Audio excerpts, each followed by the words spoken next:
ذلك بأن الله هو الحق وأنه يحيي الموتى وأنه على كل شيء قدير۔ آج سورہ حج کی آیت نمبر 6 سے بیان ہے۔ یہ اس لیے ہے کہ اللہ ہی حق ہے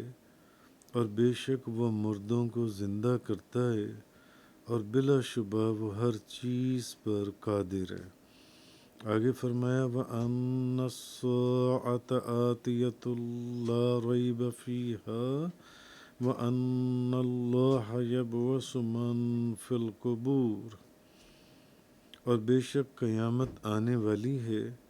اس میں کوئی شک نہیں ہے، اور اللہ ان سب کو اٹھائے گا جو قبروں میں ہیں۔ تو آج سورہ حج کی آیت نمبر 6 اور 7 کا بیان ہے۔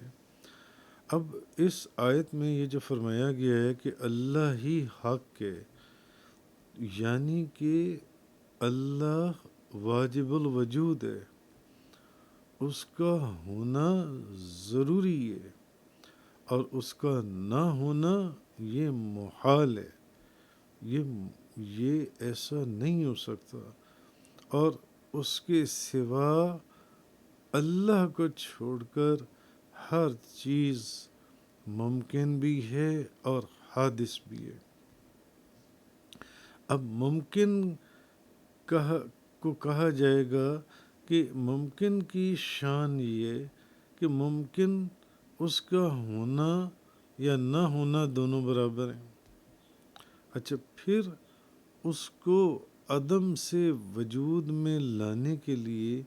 ایسی چیز ہونی چاہیے جو اس کی طرح ممکن نہ ہو، ورنہ وہ بھی اسی کی طرح ہوگی، اور کسی چیز کو وجود میں لانے کی جو وجہ اور سبب ہے پھر وہ نہیں ہو سکے گا، اور یہ سارا جہان ممکن ہے، تو اس کو پیدا کرنے والا ایسا ہونا چاہیے۔ جب سارا جہان ممکن ہے تو پھر کیونکہ اللہ کے سوا ہر چیز ممکن اور حادث ہے، اور جب یہ سارا جہان ممکن ہے، جب یہ ثابت ہو گیا تو پھر اس کو پیدا کرنے والا ایسا ہونا چاہیے جو واجب الوجود ہو، اور جو واجب الوجود ہوگا اور ہر چیز پر وہ قادر ہوگا، وہ مردوں کو زندہ کرنے پر بھی قادر ہوگا۔ جو واجب الوجود ہے اور ہر چیز پر قادر ہے، وہ مردوں کو بھی زندہ کرنے پر قادر ہے، اور جب یہ ساری کائنات ممکن ہے تو پھر اس ساری کائنات کو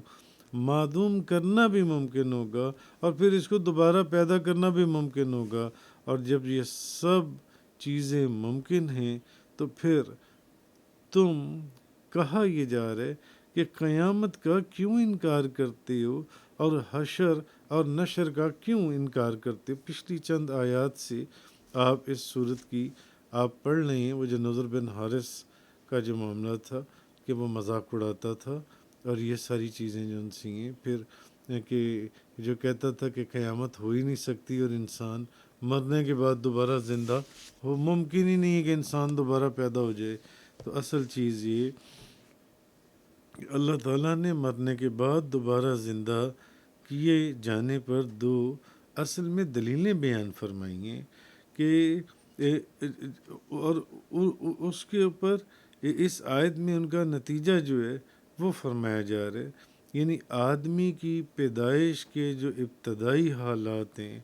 اور مرجھائی ہوئی خشک زمین جو پچھلی آیت نمبر 5 میں جس کا ذکر گزرا تھا پچھلے درس کے اندر، اس کو سرسبز و شاداب کر دینے کے بارے میں ذکر کیا گیا، تاکہ تم جان لو کہ اللہ تعالیٰ موجود ہے، اور یہ چیزیں اس کی حکمت کی دلیلیں ہیں، یہ اس کی حکمت کی دلیل ہیں، اور یہ بھی جان لو، یعنی سمجھایا یہ گیا تھا کہ جس طرح وہ مردہ زمین کو دوبارہ سے زندہ کر دیتا ہے، پھر سے مردہ زمین ہوتی ہے، بارش کی بہار اور جب وہ برستی ہے وہ مردہ زمین کو دوبارہ زندہ کر دیتا ہے، اسی طرح وہ مردوں کو بھی زندہ کرنے پر قادر ہے، اور اللہ تعالیٰ ہر ممکن چیز پر قادر ہے۔ جیسے کہ میں نے آپ کو ممکن کی تعریف بتائی کہ ممکن کیا ہے، تو اس سے آپ کو یہ چیز ساری سمجھ میں آ جائے گی۔ اور آگے جو فرمایا وَأَنَّ السَّاعَةَ آتِيَةٌ لَا رَيْبَ فِيهَا وَأَنَّ اللَّهَ يَبْعَثُ مَن فِي الْقُبُورِ، یعنی یہ دلائل، یہ کہ قیامت آنے والی ہے، یہ دلائل اس لیے ذکر کیے گئے تاکہ تمہیں معلوم ہو جائے، تمہیں پتہ چل جائے کہ قیامت کا دن دور نہیں ہے، قیامت آنے والی ہے اور اس کے آنے میں کچھ بھی شک نہیں ہے، اور یہ معلوم ہو جائے کہ اللہ تعالیٰ ان مردوں کو اٹھائے گا جو قبروں میں ہیں، اور مرنے کے بعد قبروں میں سے دوبارہ اٹھایا جانا یہ برحق ہے، یہ اٹھایا جانا یہ بالکل حق ہے، یہ مرنے کے بعد اٹھایا جائے گا ان مردوں کو قبروں میں سے۔ مگر ایک بات ذہن میں رکھیں کہ قبر سے مراد عالم برزخ ہے جو موت اور حشر کے بیچ میں ہے، نہ کہ محض وہ حصہ ہے قبر کا جس میں مردے کو دفن کیا جاتا ہے۔ اگر قبر سے مراد یہ ہو تو پھر وہ لوگ کہاں جائیں گے جو آگ کے اندر جل گئے یا ڈوب کے مر گئے اور ان کو